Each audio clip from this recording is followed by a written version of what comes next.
For several years running prior to the COVID-19 pandemic, Cuba's tourist trade was growing, attracting more than 3 million foreign visitors of any given year. Now, with COVID under better control, Cuba had planned to receive at least 2.5 million visitors this year, an improvement but still far from the highs seen in the sector just a few years back. I think that the best year for Cuban tourism ever was 2017. Cuba saw large hotel occupation and revenues over $1.7 billion. But it's very difficult to develop tourism in a U.S. siege destination.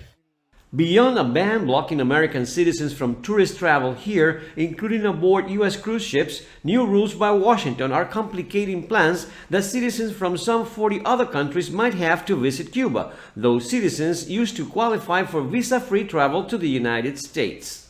Now, if they visited Cuba, that program is closed to them, and they'll need to obtain a visa to travel to the U.S., a sometimes long and complicated process.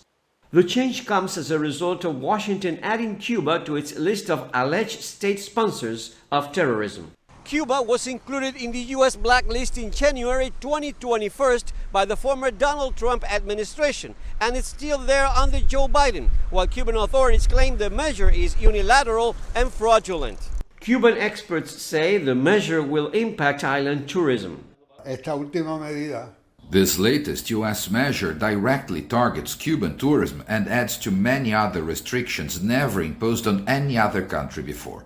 Any measure of that kind has an economic impact because any tourist who needs to visit the US for any reason would think twice before coming here. Despite the new US rule, we found Europeans and other nationals here still enjoying this Caribbean destination. It's not fair that those who come to Cuba face this measure to visit the United States. Here, I have met people who suffer from the US embargo, and in spite of that, they're very hospitable and friendly people. Despite challenges like this new US measure, Cuba continues to develop its tourism infrastructure with an ambitious goal to attract more than 6 million tourists a year by 2030. Luis Chirino, CGTN, Havana.